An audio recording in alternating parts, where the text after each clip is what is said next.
So this Hall of Fame pitcher, his name's Greg Maddux, and he's arguably one of the best pitchers of all time. Okay, and he said the difference between a really good pitcher and a Hall of Fame pitcher is what most pitchers do when they run into trouble is they throw harder. Like, right. I'm backed in the corner, I'm just going to go harder at the wall. Yep. He says the Hall of Fame pitchers, when they get into trouble, they throw softer. Huh. Isn't it? Oh, I love that. Isn't that cool? Because I think we have a tendency to go harder. Oh, and when we get stressed, we think, oh, I'm just not going hard enough. And then when that gets closer and closer to exhaustion, where what we really need to do is kind of go slower to get faster, or pull back, rest, recharge, look at it differently versus just try and throw harder, which gets us in even worse trouble. The best leaders learn this like dance between ebb and flow, like push and pull back.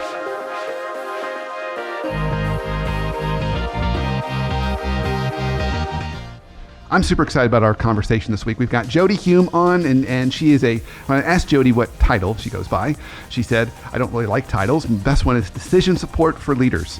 So if you haven't guessed, our topic today is going to be all about decisions and decision making and how we can make better decisions, particularly when we live in a land of uncertainty. So I got a ton out of this conversation. As you're listening to Jodi, she's got so many beautiful nuggets and metaphors. I want you to listen to two close things. First, listen to all the ways we mess up decision-making, all the traps that we fall into. And then second, listen to her kind of practical steps on how we can move forward into making decision-making a little bit easier. So notice those two as she's talking, because boy, she's got a lot of richness. The Workplace Therapist Show is sponsored by the Leadership Foundry. Bringing a cutting-edge, real-world approach to leadership development, the Leadership Foundry partners with each client organization to create a custom-tailored experience, virtual or in person, that combines innovative leadership content, world-class facilitators, and one-on-one coaching to ensure your leaders have everything they need to grow and thrive. To find out more and to design your one-of-a-kind program, visit myleadershipfoundry.com.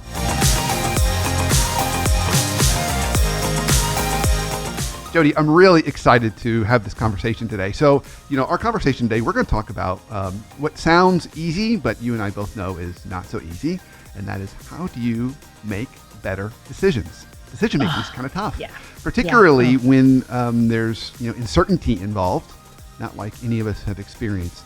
No uncertainty anywhere. Any of that not in the last at all. 12 months, and we are kind of at that 12-month mark at this point. So quite literally, actually, for me. This was the day that, the day we're recording is the day that we sort of came to our house to not leave for a long time. So just a little bit of side note, but I'm curious. So do you remember where you were when the world shifted for everybody?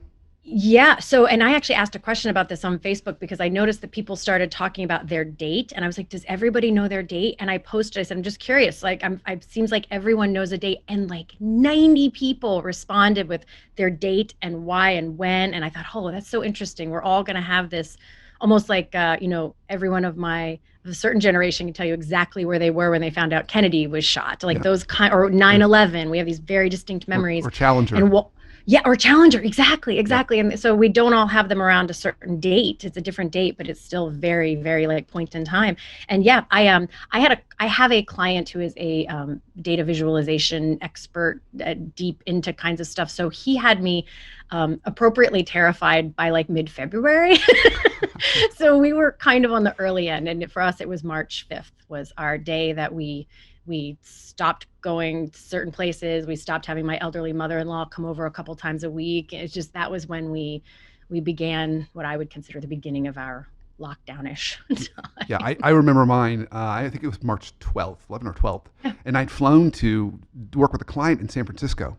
And San Francisco was still kind of open. I mean, there was still stuff going on. And then from the Thursday to the Friday, everything just shut down. Everything just flipped. And it was the most surreal experience to be, and the best part about that is that's not even a tangent, because holy cow, talk about decisions. I mean, now we've become kind of adjusted to this, but in February and March and April, now that I do, instead of like coaching or facilitation, mostly like decision support for leaders and leadership teams and whatnot, it was just a barrage. Like, I think every client I'd ever had was calling me to like talk a thing through, because it was unheard of to think of sending everyone home. It felt like such a big, scary decision that, I mean, let's be honest, you were afraid of being an idiot, looking like an idiot for overreacting or underreacting. Totally. And you weren't sure which was more risky and which would be more embarrassing or dangerous, or there wasn't a way to know. And running companies or raising children, everything in the world actually had far more uncertainty than I think we ever really were willing to acknowledge before all of this. And it's like the pandemic shoved it to the forefront where you could not ignore uncertainty. And it was paralyzing for a great number of people who were used to navigating by what felt like certainty. Yeah. And it's just, there are very few silver linings of the last year, but I do feel like two things have come out of it for those who have kind of taken on this work over the past year. And one is some people, I think, a lot of people have gotten more comfortable with uncertainty, a little bit more agile in their decision making, and not as like white knuckle afraid of making the wrong decision, because they realize you don't really have that luxury. You just kind of have to stab your way forward and learn to navigate, which is actually really a useful way to do life. And then also, as a totally separate topic, boundaries. I think we've all sort of upped our boundary skills of saying, no, I'm not comfortable doing that, or please step back a few feet, or wherever your boundaries are. And so those two things, I hope, will find their way into the after times, as my friends and I have. There's the before times and the after times. Yeah. So I've been telling everyone I can't wait to get back to precedented times. Yeah. Like, I'm tired of unprecedented. Anything that's precedented. Yeah. So really interesting. So, I was going to talk a little bit more about kind of your role, and you actually set it up really nicely. Decision support for leaders, entrepreneurs, really helping them think through when maybe things aren't quite so certain, or, that you have to place a bunch of assumptions on stuff instead of actually having real data or facts. It's kind of happened to us all. So before we jump into this and talking about how we can all learn from you to get better at decision making, how did you get here? I'd love to hear kind of a little bit of that story. Yeah. Well, it's interesting. I'll tell you the quick version of the story that I've always told, and then fascinatingly, I guess these podcast interviews are almost like therapy sessions, because I was telling this story the other day, and it suddenly occurred to me that the real answer is that I have been doing this since I was like 5 or 6 years old, because my mom was an entrepreneur through my entire life. She, for better or for worse, I've had a few people say that probably wasn't appropriate. I'm like, whatever, it worked out for me. I was fine with it. She included me, relied on me, included me. However, I don't think I was her oracle or something, but she included me in her decisions and challenges and thought processes. And I would often, I don't know, maybe it's like my version of I See Dead People, is that as she would talk, there's just this way that you separate the variables of like, wait, that's fact. And here's where you're taking a fact and you're layering on fictions or fears or frankly, like sometimes she was just exhausted, and I was like, you're too tired to talk. Like, you need to get a good night's. No, I wasn't saying that at 5, but you need to get a good night rest, or go have some fun and refill that tank in some way.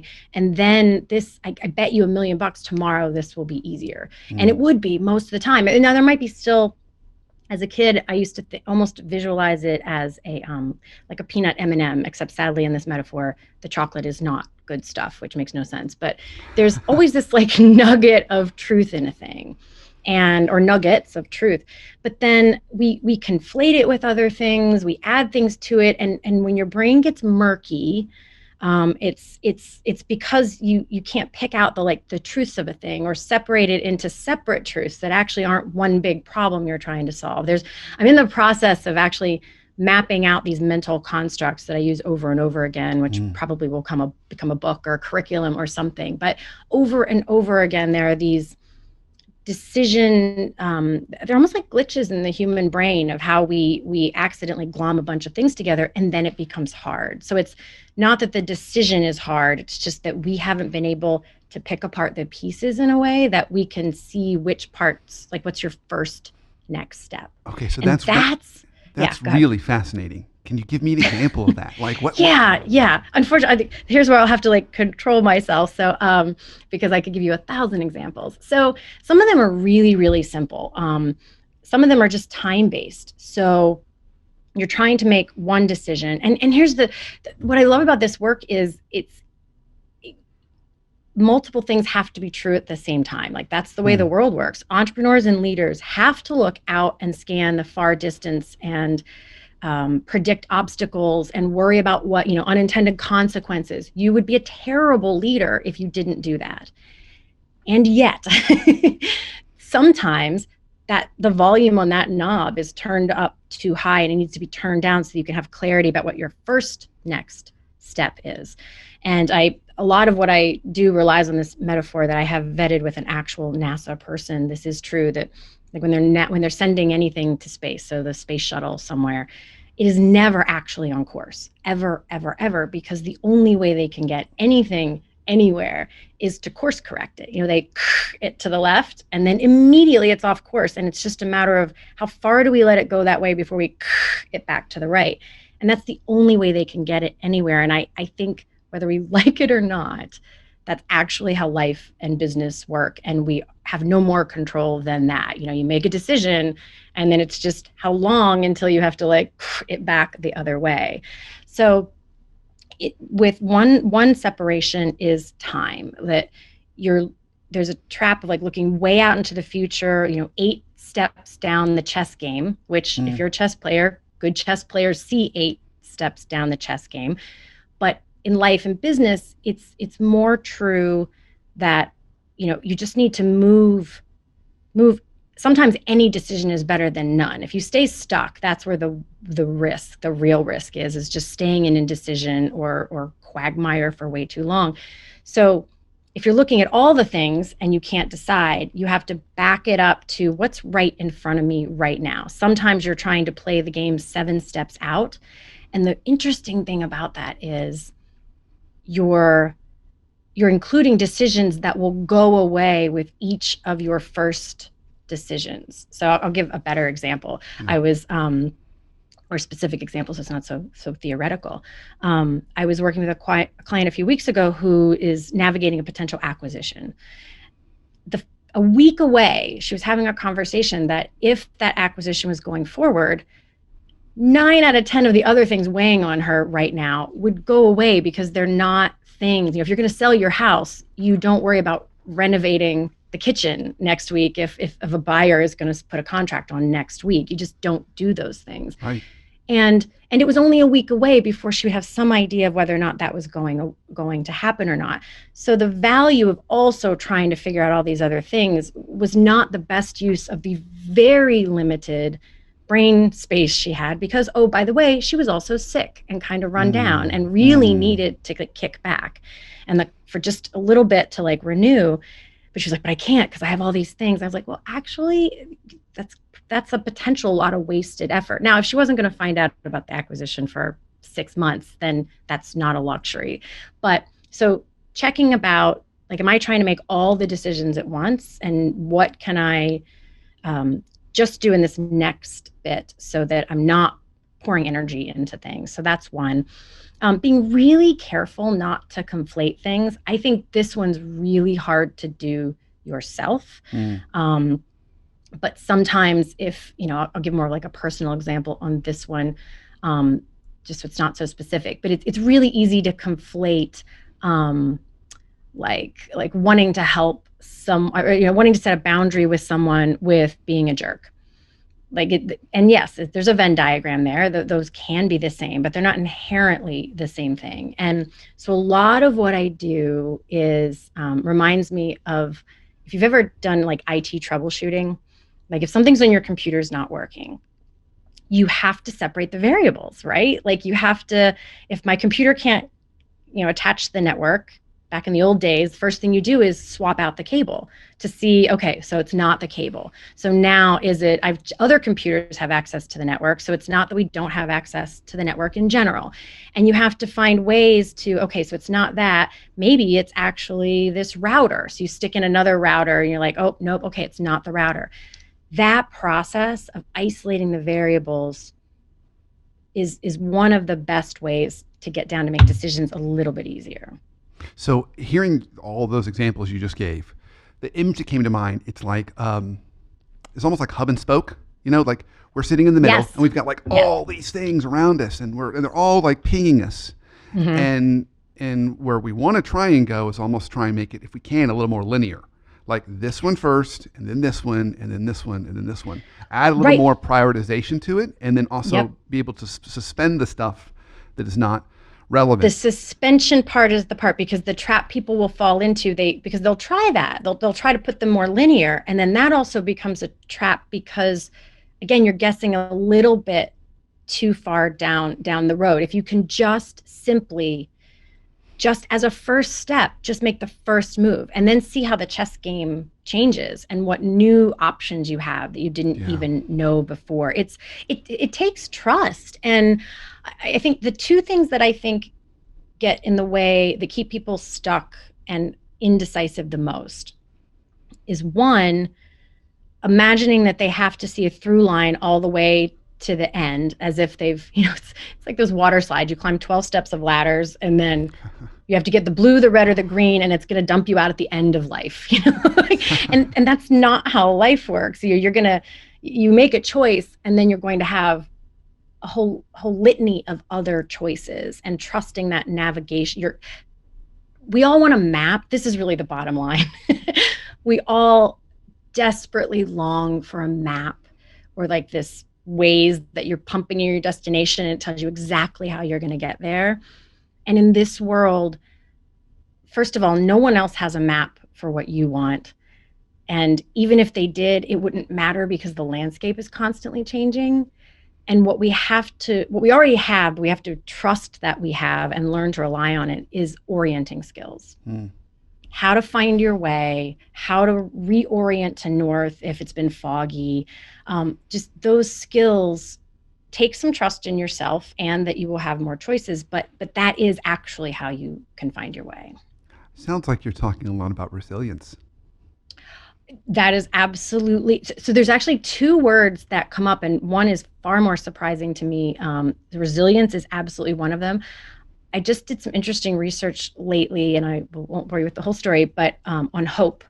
And it's really fascinating. Hope is not an emotion. It is actually a mental construct made up of, the ability to set goals, to decide what you want, the agency to believe that you can find your way there, the ability to see pathways of how you might, to imagine obstacles and how you might find a way around them, and the cognitive flexibility to find other pathways when those pathways aren't there. Those are the constructs that create a sense of hope. And I thought that was fascinating, because I just sort of lobbed hope in with like faith and trust and like things that feel a little bit more amorphous.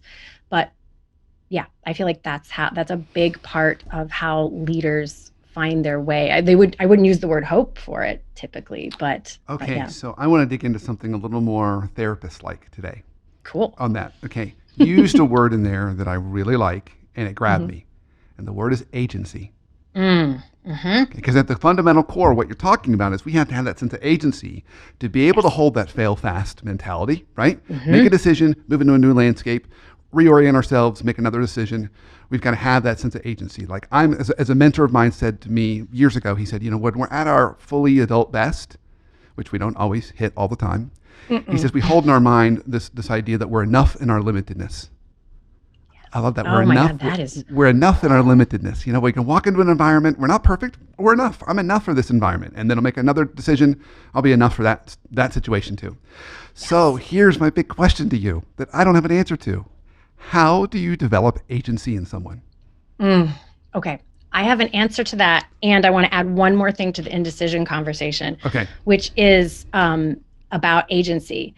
The reason I was doing the hope thing was this hunch that the research in that was that it was a foundational piece to, when I'm working with somebody, the first thing I do is back them up to some of those logical things we were doing, like piecing apart of it. If they can't decide, I can feel it that then it's something in them that they are either exhausted or, there's something not broken, but just like disconnected, and they're not connected to that part of themselves that feels their agency. That is what I sometimes have to bring them back to, because once they're reconnected to their sense of agency, they have their own answers. I'm not some guru oracle of answers. I'm just like,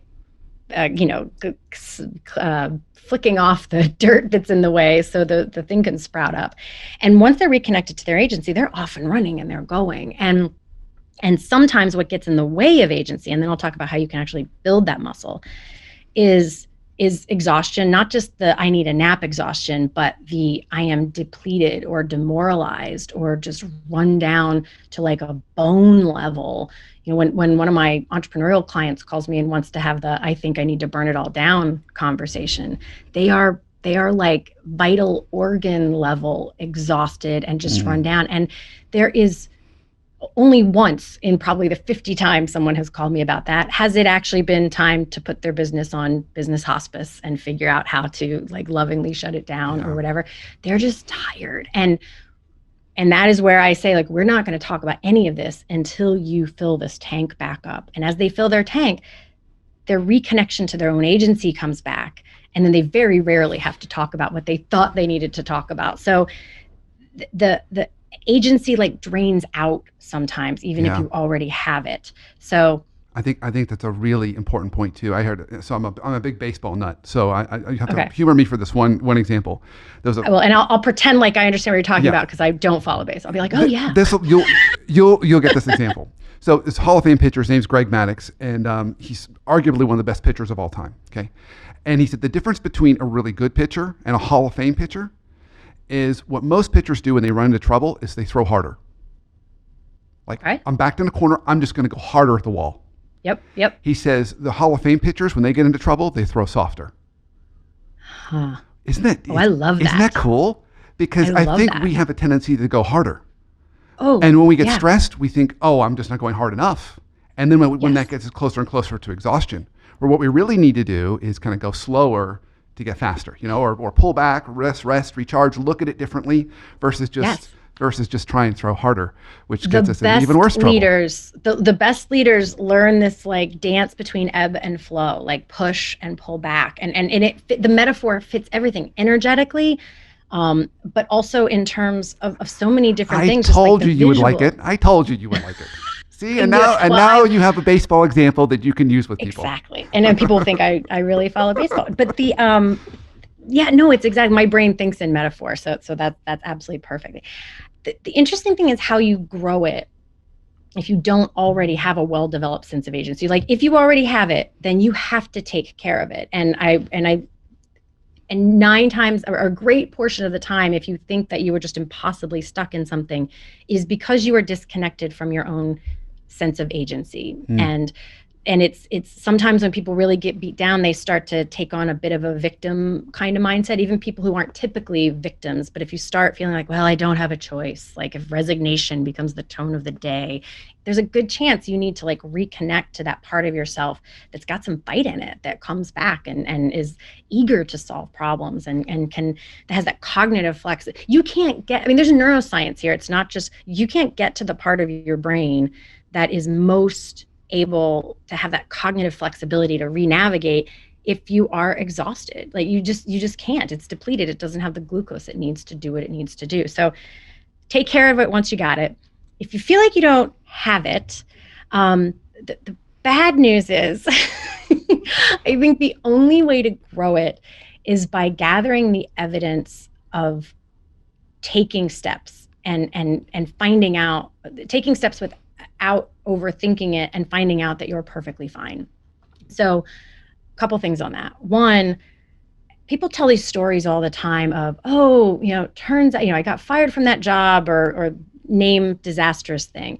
Turns out it was the best thing ever, and then they're like, blah, blah. And we tell those stories as if they are lore, as if they have this like magical quality that like this happened but turns out like blah, blah, blah. When in fact, just life keeps unfolding. Like the movie keeps going on and new things come up, opportunities you didn't know were going to be there show up that you wouldn't have had on that timeline. And it's just the way the world works so I think that when we're in that snarl, I draw a lot when I'm talking to people, we imagine that there's this like one way out. And then I draw this circle around, and then the other 364 degrees of the way out are hot lava, that if you step in, everything burns and you're done. And in fact, there are some bad decisions there are some things that are just truly bad decisions. So a few of those degrees of that circle probably are lava. Most of them, it's just a difference of, well, it might be a little rockier if you go that way, or, you might have to climb down an embankment and back up the other side. It might not be the fastest, smoothest, easiest way there, but you'll still get there. Like you can still find your way. And so just taking some kind of step and noticing that it's not, that you have more choices is one way to get there. Putting yourself in situations where you're forced to figure out the next step. And this is the part that, before we started recording, I mentioned that I have a lot of learning, like I learn very differently and my brain works in weird ways sometimes. And there's things that I think in metaphor, because I often cannot come up with the word that I need, the real word.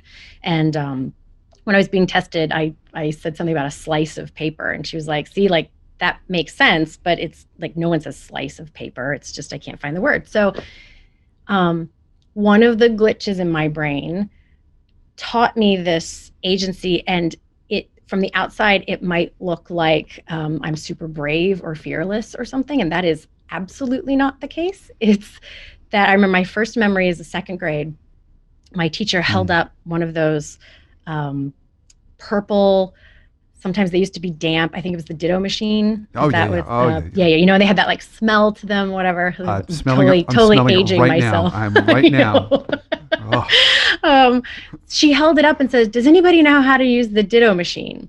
And I, for some unknown reason, didn't even put 2 seconds of thought into it, raised my hand and said, I do. I can't even tell you why. I don't know. Maybe I just wanted to go to the teacher's lounge. I have no memory. That part's always a blur. Always a blur. I can't tell you much about that part. What I can tell you about in that example and thousands since then of the moment where all of a sudden I'm like, I kind of wake up and I'm like, oh my God, I don't know how to do this thing. And so I'm standing in the teacher's lounge, and that was my kind of moment where I suddenly panicked because I don't even know which machine it is, not to mention how to use it, and frankly, I'm so short, like I need a chair. I can't even see up on the tables but here's the beauty of whatever that weird mechanism my head is that sort of shoves me into a situation. At that point, I was far more terrified or upset by the thought of going back into the room and saying, actually, I don't know how to do that thing, and looking like an idiot. So I figured it out. And in that case, I looked around. There happened to be one of those purple pages on one of the machines. I was like, oh, this must be it. And it's round. And I figured it out because there was something it's like walking up a high dive and then you want back down, but there's 12 other kids on the ladder and they won't let you down. You kind of have no choice but to jump. And so if you can put yourself in those situations, and what I recommend is don't pick the most life and death, career hinging moment to throw yourself into the snarl of figuring things out. Find small ways to not overthink a thing. Just move. Yeah. Do any sort of like little action and really vet out how much am I overthinking. My sister gave me some of the best advice ever when I was trying to decide between these two things, and I was about ready to like make spreadsheets, and because, oh, by the way, I am super indecisive, which we have not mentioned yet. I can really slog into the quicksand of indecision. And she said to me one time, if it's that hard to decide between two things, there's probably not enough of a difference between the two that it really matters. That's fair. And it was like, oh my goodness, so just pick one and just move. Yeah, so here, I wrote down a couple things. Okay. I think, I'm thinking about the listener right now, and I know she or he is got a decision that they need to make, because we all have decisions we need to make. we all have some that we're like holding on Yep. to. That okay, and so what are some, as we're starting to kind of land our plane here, what are some like practical next steps? So one is, I think it's kind of, I love your idea of, yeah, while it's good to have the, some end in mind or some vision, really focus on the here and now. What's the decision you have to make right now? So that you kind of set a new chessboard, get into a new landscape. And so I kind of wrote down, just say yes. Just say yes. Like, say yes, take a risk, do it. Just pick a thing. And I think something we haven't talked about, but is important, is that when you do that, your post self-talk is important. So don't sit there and be like, oh, I'm an idiot. Why did I do that? That was such a stupid thing to do. Because I know so many people that do that. No, sit back and go, okay, all right. I made a decision. I figured it out. Here we are. And I can figure out even a better way next time. The positive self-talk, which it helps to grow that agency.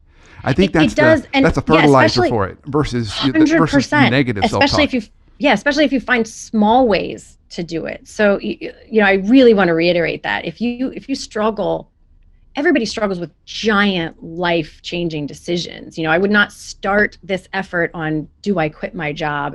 Start small.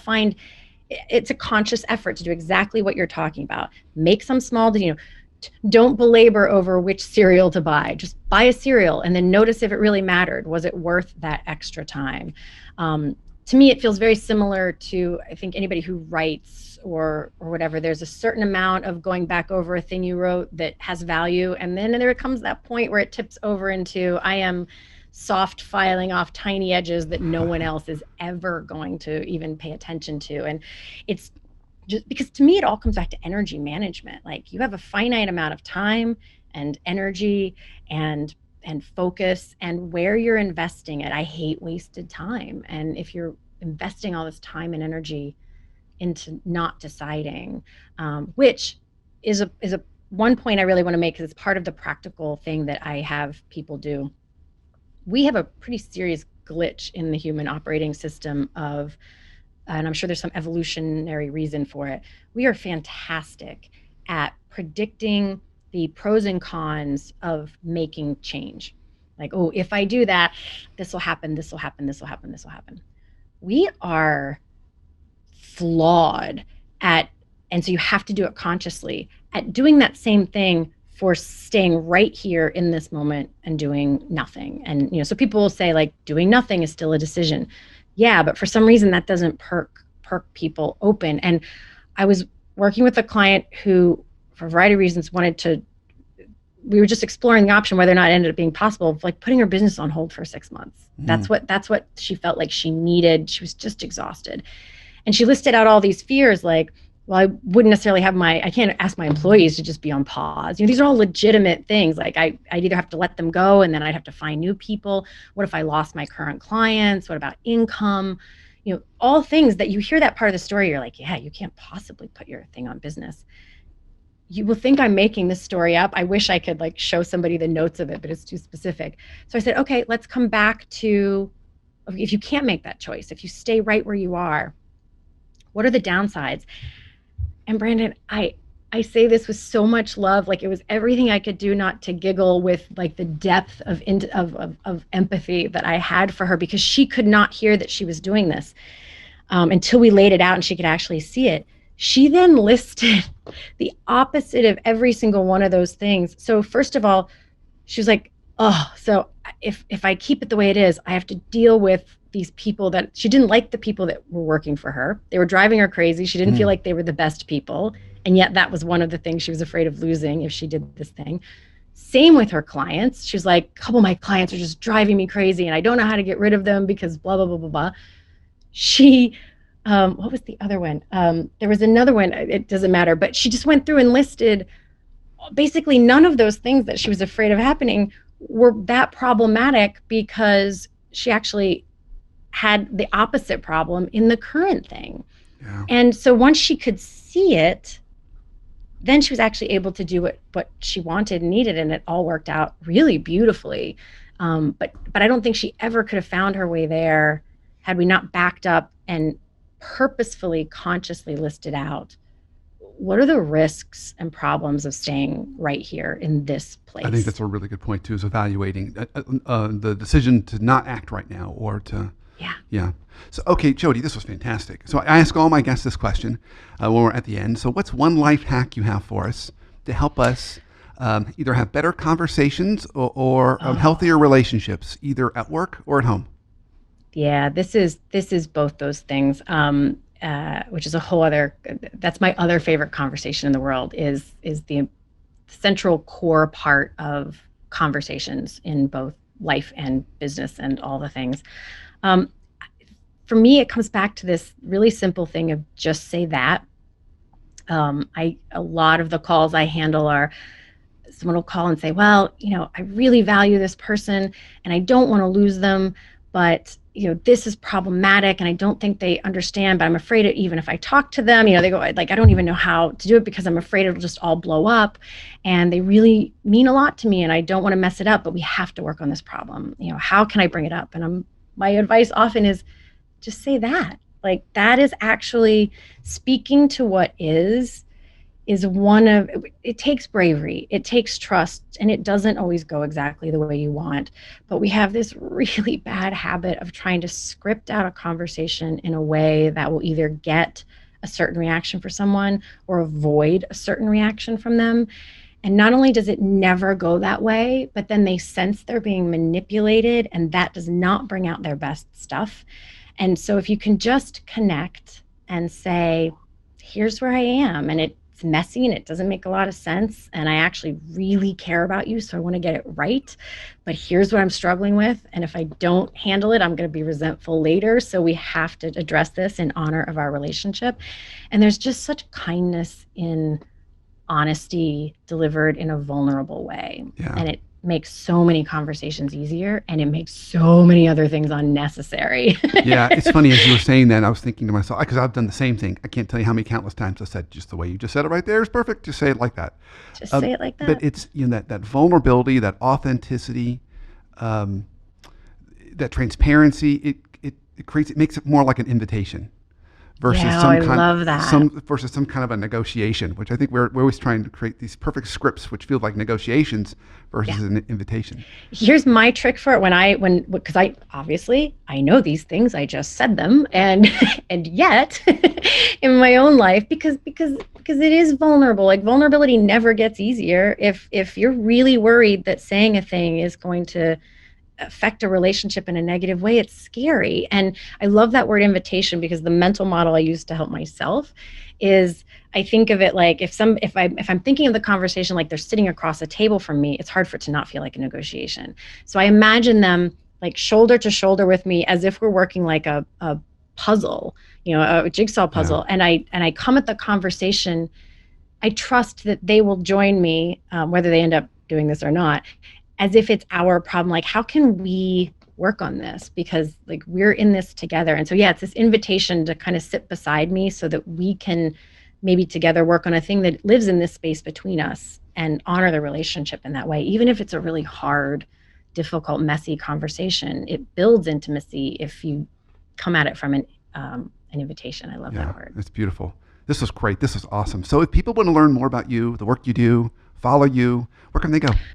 Yeah, so I'll send you to one website where you can see the couple of things where you can find me. So the best place to see all the things is leadingclarity.com. And you'll find a couple things there. One, you'll find a link to the weekly podcast that I do with a co-host of mine where it's called So Here's My Story. And every week one of us starts with a little story, and then we take that wherever it goes. And I use my facilitation to make sure we are always landing, some valuable points in there. And we really hit on the real honest things that happen in business. And we laugh a lot, and we get to some deep, important learnings in there. So there's a link to that if you want to check that out. There's a link to my website and the other kinds of things that I do. But the one important thing that I will say is there is a link there for to have a 20-minute call with me. I'm doing this research on a little bit of beta testing on how helpful can I be to random people I've never spoken to in this conversations that don't have anywhere to go. And two important parts about this: this is not a sales call. In fact, I literally will not discuss working with me on this call. If that's something that interests you, that's a different phone call. This is 20 minutes for you, really playing around with Seth Godin's quote that, if you have a problem you can't talk about, now you have two problems. And that's a lot of the work that I do, and I'm trying to take that more broadly. So it's good for me, and I hope it'll be good for the person. And so I only make that available to listeners of these podcast interviews that I do. So you can find a link for that there. Yeah. Jodi, thank you. This was awesome. Thank you. Thank you for your time.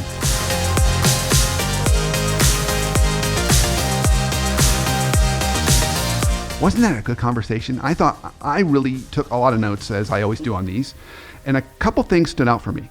So first, when we're thinking about decisions, I love that she set up, that where we sometimes screw this up is we try and plan it out perfectly. We try and plan out like this perfect roadmap of where it's going to be, and we want everything to line up perfectly before we make a decision. And I would see that when I would teach in MBA programs where MBAs would want to start a business and they'd want it all mapped out perfect before they ever took it out of the gate. Of course, they never actually took it out of the gate. So I love that she says, don't do that. Don't try and map it out perfectly. And she also said, not feeling connected to your own sense of agency, not feeling connected to your own sense of like, I'm enough, like I can get this done. I can figure this out, and it doesn't have to be perfect. So then what are some ways that we can do this better? This is what I took away. Take those decisions you've got to make, and rather than having all that noise, try and narrow it down to what's the decision I have to make right now? What's that simple decision I have to make right now? Try and make it very simple, and try and just figure out a way to make a decision and move forward. Because as Jodi said, the landscape changes, and now you're going to have a new set of decisions that's in front of you. And then when you do that, remind yourself that, hey, I made that decision. It was a good decision, and the next one's going to be even better. Don't beat yourself up. Don't regret. Don't try and go back in time and say, I should have done this differently. So kind of reinforce, give that positive affirmation, positive self-talk, and then allow that to have you keep moving forward that way. And then she also did the final point that I wrote down was evaluating what about a no decision. What would it cost you to not make a decision? And maybe that's the decision you need to make, is not to leave your job right now. Maybe wait a year, or not to start that business, or whatever happens to be. Sometimes those decisions are the right decisions too, and using a pro and cons list for that. So I hope you got as much out of it as I did, and I hope that helps you to navigate and make that big decision that we all know is sitting on your plate right now.